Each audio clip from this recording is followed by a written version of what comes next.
So we got a bit of an old school Monday menace for you. I don't even think he was really in the news the entire span we've been doing those. It's Donald Trump. He's doing rallies again. In fact, he went to Alaska to rally with Sarah Palin. And he talked about a lot of things. I have issues with most of them, but I want to start off with a really concise explanation of how pathetic their entire movement is. He'll explain. Then we did a hell of a job, never got credit for that. More people died under Biden, you saw that.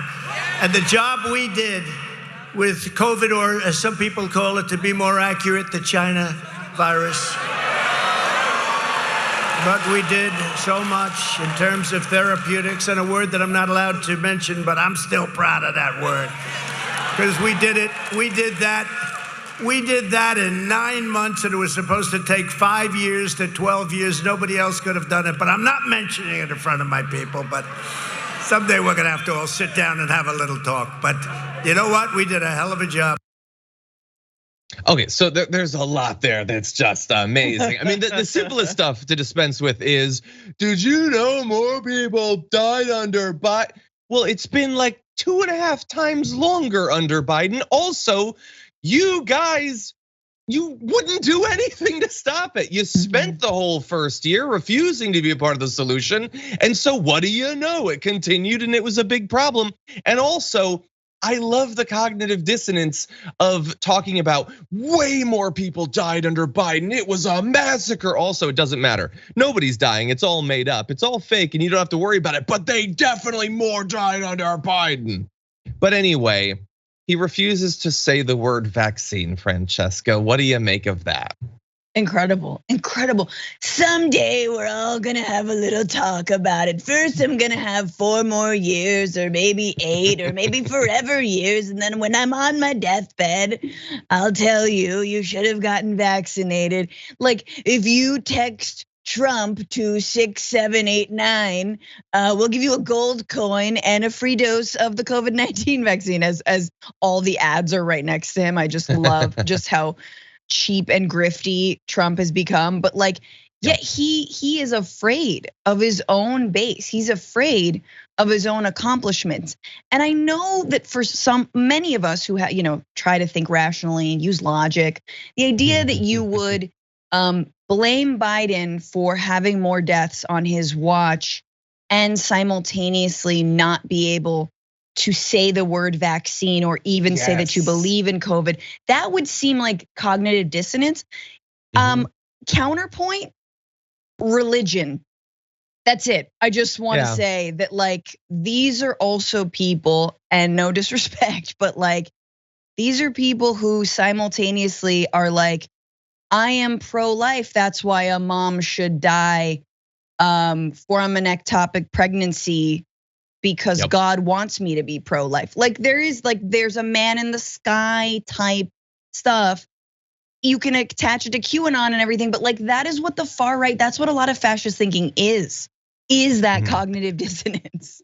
Yeah, no, you're totally right. It is amazing that like he knows he's surrounded by people that if you brought up the fact that they should have gotten this thing that he is still telling us he thinks worked and was a miracle.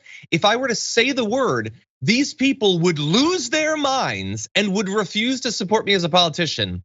But it's probably Biden's fault. It's probably the Democrats that are responsible. No, but like, and that's why I started off by saying that this is really about the movement.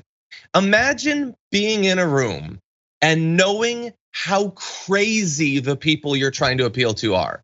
And you're still gonna try to appeal to them. And any other politician, by the way, would have just not brought this up. They would have known all of this. They would have, whether they support vaccines or not. And most of the Republican politicians, deep within their hearts, they know that science is accurate. They went to Ivy League schools and everything. They know this is true. They just won't bring it up. He is like so unfiltered that he will make clear to us how ridiculous that is. But imagine trying to appeal to people and knowing how crazy they are. Yeah. Like I can't even come up with an example. Like if Bernie was giving a rally, what would he not be able to say? But he would know that the people he's appealing to are out of their minds when it comes to something, but he has to just avoid talking about something because that would trigger them. Biden is utterly effing up. Like no, but Bernie wouldn't be afraid, I don't think, to say that to progressives at all. You think? He would be more coded with it, but I don't think he could openly go hard in the paint against Biden. I mean, I'm just calling it like it is. But yes, I agree with you. Nothing so absurd. I mean, I did want to point out the thing in that entire, I know there's more, but the thing in that snippet that we need to talk about is like, when did he get the biggest applause line? It's when he said China virus. Yep. And we have week after week after week of more anti-Asian hate crimes happening in cities across this country. And we're like, gee, I wonder why. Let's get more police on the street. Yeah, more cops. That's what we need. No, we need leaders to not buy into. The entire Republican Party has been feeding their base this kind of racist crap. Yeah. And so he's still relying on them. Yep. And again, why is he doing this? He's doing this because they love to like have you point at another country, another race of people and say that they're bad. They love feeling like those people are bad.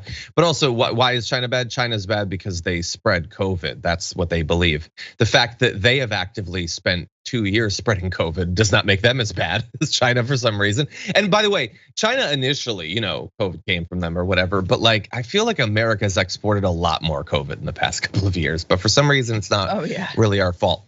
That said, Trump might so he didn't want to say the word because of his voters and all that, but also bear in mind, he was there to support Sarah Palin for Congress, and she said she would get a COVID vaccine, quote, over my dead body, which is actually usually how that works.